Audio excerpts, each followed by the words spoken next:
Friends, कोशिश करना आखिरी तक देखो, तभी कुछ समझ में आएगा। चलो क्वेश्चन पे आते हैं।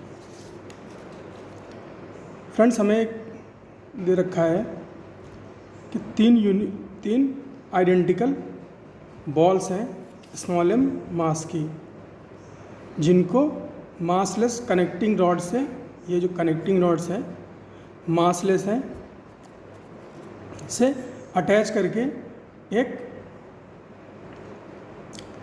ट्रायंगल शेप में रखा गया है। और फ्रेंड्स, ये जो ट्रायंगल है ये इक्विलैटरल ट्रायंगल है। दैट मीन्स ये एंगल 60 है, ये भी 60 है और ये भी 60 है।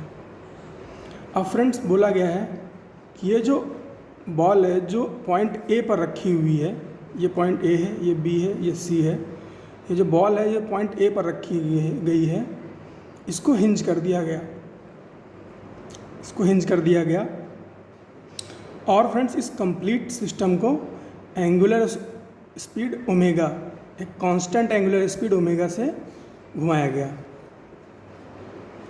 तो फ्रेंड्स, हमसे पूछा है find hinge force initially, hinge पर लगने वाला फोर्स बताना है हमें, इनिशियली कितना होगा। इसको कांस्टेंट एंगुलर स्पीड से घुमाया गया है। और फ्रेंड्स, हमसे पूछा है कि हिंज पर लगने वाला जो फोर्स होगा वो कितना होगा। उसके बाद फ्रेंड्स, इसको क्वेश्चन को अपग्रेड किया गया है और बोला गया है find hinge force when force F is applied on और अलॉन्ग BC। फिर फ्रेंड्स क्या बोला गया है सेकंड केस में कि एक फोर्स F को BC के अलॉन्ग अप्लाई किया गया है। फिर हमसे पूछा है कि अब इस केस में जो हिंज पर लगने वाला फोर्स है, अब बताओ कितना होगा। तो फ्रेंड्स, ये एक बहुत ही बढ़िया क्वेश्चन बनने वाला है। आइए देखते हैं इसका सॉल्यूशन क्या होगा।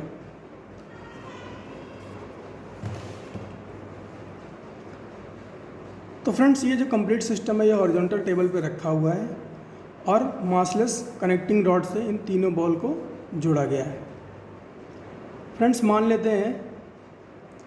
लेते हैं कि ये जो ट्रायंगल है इसका सेंटर ऑफ मास यहाँ पर कहीं है, सेंटर ऑफ मास यहाँ पर कहीं है। तो फ्रेंड्स, इसका सेंटर ऑफ मास जो है वो सर्कुलर मोशन में होगा, centre of mass circular motion में होगा। और फ्रेंड्स, अगर सर्कुलर मोशन में होगा ये सेंटर ऑफ मास, तो इसका कुछ टेंजेंशियल एक्सेलरेशन होगा और कुछ सेंट्रीपिटल एक्सेलरेशन होगा। ऑल राइट फ्रेंड्स, क्योंकि ये कांस्टेंट एंगुलर वेलोसिटी से रोटेट कर रहा है, तो फ्रेंड्स क्या होगा, इस पे अप्लाइड टॉर्क जो होगा वो क्या होगा, 0 होना चाहिए। और जो अल्फ़ा यानी कि एंगुलर एक्सेलरेशन वो भी क्या होगा, 0 होगा। तभी ये कांस्टेंट एंगुलर वेलोसिटी से रोटेट करेगा।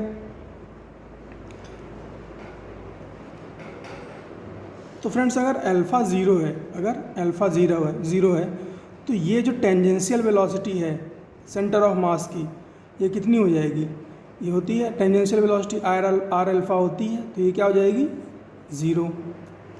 और फ्रेंड्स, अगर बात करें सेंट्रीपिटल एक्सेलरेशन की, AC की, तो ये कितना हो जाएगा, आर ओमेगा स्क्वायर। अब फ्रेंड्स, ये जो R हम बोल रहे हैं, R, ये कितना होगा, ये तो अभी भी क्वेश्चन है, क्योंकि फ्रेंड्स इसमें R की तो कोई बात है हुई नहीं है। इसमें बस हमें इतना दे रखा है कि इक्विलैटरल ट्रायंगल है और इसकी साइड L है। अबे हमें R नहीं दे रखा। R क्या है friends, R centre of mass है। R क्या है, सेंटर ऑफ मास की डिस्टेंस है, कहाँ से, पॉइंट A से, या ऐसे कह लो हिंज से सेंटर ऑफ मास की डिस्टेंस जो है वही है R। क्योंकि सेंटर ऑफ मास अगर सर्कुलर मोशन में है और ये है एक्सिस ऑफ रोटेशन, इसको हम बोल रहे हैं सेंटर ऑफ मास। ये सेंटर ऑफ मास हम इसको बोल रहे हैं। तो फ्रेंड्स, ये कंप्लीट सिस्टम रोटेट कर रहा है, तो ये सेंटर ऑफ मास रोटेट करेगा कुछ ऐसा, तो इसकी कुछ रेडियस होगी R, वही हमें बतानी है कितनी होगी। तो फ्रेंड्स सेंटर ऑफ, अगर ये इक्विलेटरल ट्रायंगल है, अगर इसको ड्रॉ करें कुछ इस तरह से, तो इसकी हाइट होगी h, इसकी हाइट होगी h, ये h की वैल्यू क्या होगी फ्रेंड्स, इसकी साइड क्या है, l है, ये एंगल 60 है। तो फ्रेंड्स ये h क्या हो जाएगा इस ट्रायंगल में, l साइन 60 हो जाएगा। भाई क्या होता है साइन 60 क्या होगा, साइन 60 क्या होगा, परपेंडिकुलर डिवाइड बाई हाइपोटेन्यूज। तो h क्या हो गया, l साइन 60, वही लिखा है यहाँ पे। तो h की वैल्यू क्या हो गई, l√3/2। अब फ्रेंड्स जो इक्विलेटरल ट्रायंगल होता है उसका जो सेंटर ऑफ मास होता है, जो सेंटर ऑफ मास होता है वो सेंट्रॉइड पे होता है, और जो सेंट्रॉइड होता है वो 2:1 में डिवाइड होता है, 2:1 में डिवाइड होता है। तो फ्रेंड्स अगर हम बोलें कि R कहाँ पे होगा, R कितना होगा, यानी कि सेंटर ऑफ मास जो है ए से सेंटर ऑफ मास की डिस्टेंस कितनी होगी। तो फ्रेंड्स क्या हो जाएगा, ये 2/3, 2 divide by 2 + 1, 2 divide by 2 + 1 into height h, और h की वैल्यू क्या है, l√3/2। तो यहाँ से ये 2 से 2 कैंसिल आउट हो जाएगा, और ये √3 से ये √3 चला जाएगा। तो ये कितना बचेगा, l/√3। तो फ्रेंड्स अब हमारे पास, हमें पता है कि जो ये r है ये कितना है, ये है l/√3। तो हमें इस r की वैल्यू मिल गई l/√3। तो AC क्या हो जाएगा, centripetal acceleration l/√3 ω²। All right friends, centripetal acceleration मिल गया। अब हमें क्या चाहिए, अब हमें चाहिए नॉर्मल रिएक्शन।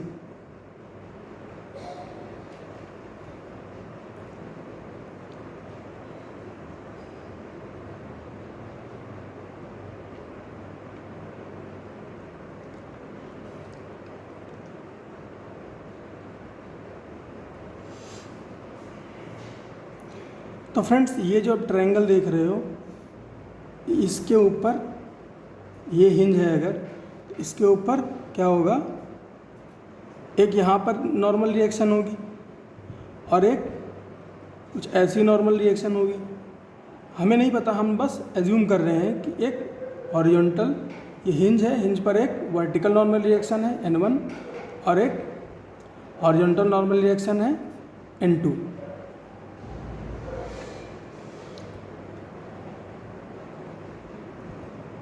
तो फ्रेंड्स बात करें अगर कि नॉर्मल, अगर, और ये सेंटर ऑफ मास है, ये सेंटर ऑफ मास है, ये ट्रायंगल को हटा दीजिए, ये सेंटर ऑफ मास है। तो यहाँ पर 3m मास रखा हुआ है, यहाँ पर 3m मास रखा हुआ है, ये हिंज है। तो फ्रेंड्स एक अंदर की तरफ एक्सेलरेशन है कितना, AC, सेंटर ऑफ मास से हिंज की तरफ जो है एक्सेलरेशन कितना है, AC।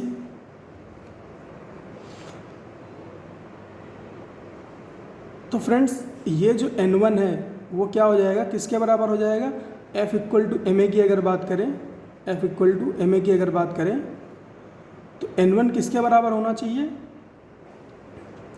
Total mass into centripetal acceleration, क्योंकि वर्टिकल डायरेक्शन में एक्सेलरेशन क्या है,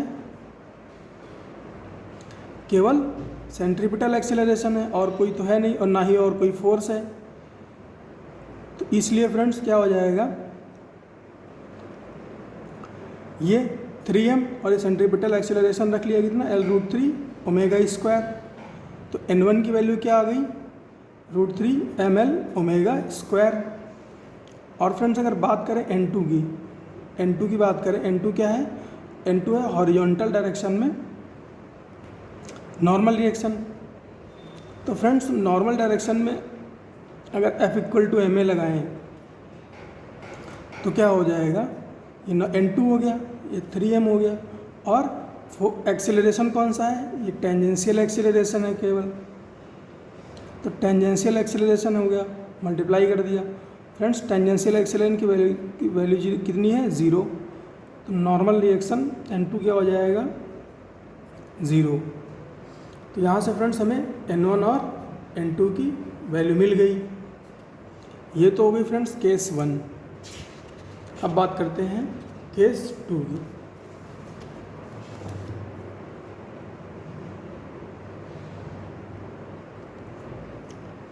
फ्रेंड्स अब हमसे बोला कि एक फोर्स F अप्लाई कर दिया BC के अलॉन्ग। तो फ्रेंड्स अगर फोर्स आया है किसी सिस्टम में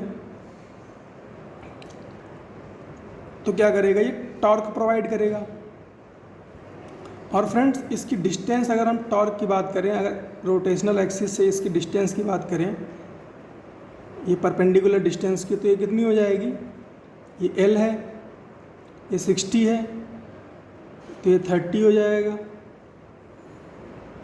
ये 30 हो जाएगा, और ये 60 हो जाएगा। तो फ्रेंड्स ये कितना हो जाएगा, L साइन 60, ये L है, ये 60 है, ये परपेंडिकुलर है, ये हाइपोटेन्यूस है, ये बेस है, तो ये कितना हो जाएगा, L साइन 60। तो फोर्स की परपेंडिकुलर डिस्टेंस क्या है, एंगल ऑफ रोटेशनल एक्सिस से L साइन 60। तो फ्रेंड्स टॉर्क कितना प्रोवाइड करेगा, R into F, L sine 60 into F. तो टॉर्क कितना आ गया, L√3/2 इंटू एफ। ये हो गई इक्वेशन 1। अब फ्रेंड्स टॉर्क का दूसरा फॉर्मूला होता है tau is equal to I alpha. Tau is equal to I alpha. I क्या होगा फ्रेंड्स, अभी जो है फोर्स आ गया है, तो जो अल्फ़ा है वो नॉन ज़ीरो होगा, अल्फ़ा नॉन ज़ीरो होगा, इसीलिए लगा रहे हैं tau is equal to I alpha. तो फ्रेंड्स आई क्या होगा, तो फ्रेंड्स रोटेशनल एक्सिस के अलॉन्ग अगर बात करें, with respect to rotational axis अगर बात करें, तो इस मास की डिस्टेंस क्या है, L। तो क्या हो जाएगा, इसका मास m है और डिस्टेंस L है, तो ml²। इस मास की बात करें तो कितनी डिस्टेंस है, L, मास है m, तो कितना हो जाएगा, ml²। और ये जो तीसरा मास है फ्रेंड्स वो वहीं पर रखा हुआ है एक्सिस पे ही, तो उसकी वजह से मोमेंट ऑफ इनर्शिया 0 हो जाएगा, into alpha, I alpha equal to ml² plus ml², 2ml² into alpha. तो ये कितना हो गया, टॉर्क 2ml² अल्फ़ा। ये हो गई इक्वेशन 2। अब इक्वेशन 1 और 2 को इक्वेट करा लेते हैं, तो 2ml² अल्फ़ा किसके बराबर हो जाएगा, L√3/2 F के बराबर हो जाएगा। तो यहाँ से अल्फ़ा की वैल्यू क्या आ जाएगी, अल्फ़ा की वैल्यू आएगी F√3/4ml। कैसे, ये 2 इधर आएगा, 2 से मल्टीप्लाई होगा, 4 हो जाएगा, एक L से एक L कैंसिल आउट हो जाएगा, एक L नीचे आएगा, ये L आ गया, और ये मास नीचे आ गया, 2 से 2 4 हो गया, तो 4ml हो गया, और ये √3 पहले से था और F पहले से था, तो क्या हो गया, F√3/4ml।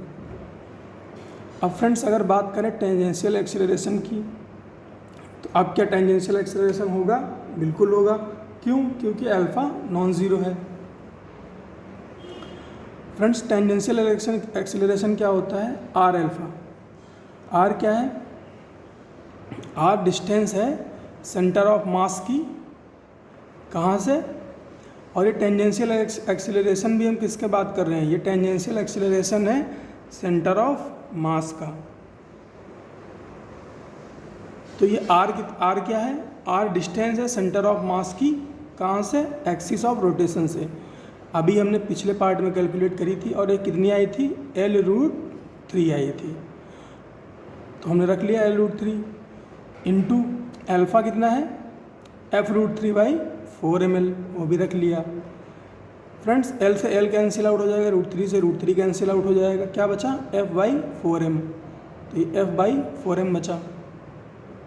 तो टेंजेंशियल एक्सेलरेशन हो गया F/4m।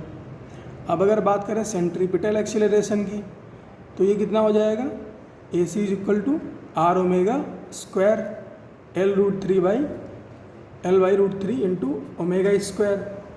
तो टेंजेंशियल एक्सेलरेशन भी अब इसके पास होगा सेंटर ऑफ मास के पास, और सेंट्रीपिटल एक्सेलरेशन भी होगा। अब बात करते हैं फ्रेंड्स नॉर्मल रिएक्शन की। तो फ्रेंड्स हमें नहीं पता कि ये एक्सिस ऑफ रोटेशन है, इस पर नॉर्मल रिएक्शन किस डायरेक्शन में लग रही है।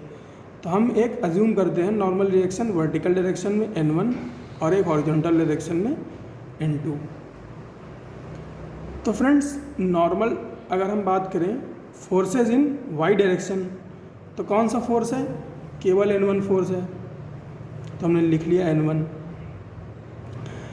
अब फोर्स इक्वल टू क्या होगा, मास इनटू एक्सेलरेशन। फोर्स क्या होगा, equal to mass into acceleration. तो मास कितना है बॉडी का, मास है 3m, इनटू एक्सेलरेशन। कौन सा एक्सेलरेशन है, कौन सा एक्सेलरेशन है वर्टिकल डायरेक्शन में, सेंट्रीपिटल एक्सेलरेशन। तो हमने क्या ले लिया L√3 इंटू ω²। तो फ्रेंड्स इसको कैलकुलेट करेंगे तो ये √3 इस √3 को √3 बना देगा, और ये क्या नॉर्मल रिएक्शन N1 क्या आ जाएगी, √3 mL⍵²। अब फ्रेंड्स बात करें अगर हॉरिजॉन्टल डायरेक्शन की, तो क्या होगा, हॉरिजॉन्टल डायरेक्शन में एक फोर्स है F प्लस x डायरेक्शन में, दूसरा फोर्स है N2 वो भी प्लस x डायरेक्शन में। तो F + N2 equal to ma, m कितना है 3m, और एक्सेलरेशन कितना है 80 कितना है F/4m। तो ये 3m इंटू F/4m हो जाएगा। तो इसमें फ्रेंड्स mm कैंसिल आउट हो जाएगा, तो ये कितना बचेगा 3F/4। फ्रेंड्स F उधर जाएगा, 3F/4 में से घटेगा, तो N2 कितना बचेगा -F/4। तो फ्रेंड्स हमें क्या क्या मिल गया, N1 मिल गया, N2 मिल गया। बात करें नॉर्मल रिएक्शन की, तो फ्रेंड्स ये नॉर्मल रिएक्शन एक तो ऊपर की तरफ लगेगी कितनी, √3 mL⍵², और फ्रेंड्स दूसरी क्या लगेगी -F/4, यानी कि -x एक्सिस में। नेट x अगर डायरेक्शन की बात करें तो कुछ ऐसी होगी, और अगर इसके एंगल की बात करें थीटा हॉरिजॉन्टल से, तो कितना हो जाएगा ये, इसको उठा के यहाँ रख लो, इसको उठा के यहाँ रख लो, तो tan theta perpendicular divide by base √3 mL⍵² divide by F/4, ये हो जाएगी इसकी डायरेक्शन हॉरिजॉन्टल से। तो यही था इस क्वेश्चन में फ्रेंड्स, मिलते हैं अगले क्वेश्चन में, तब तक पढ़ते रहिए।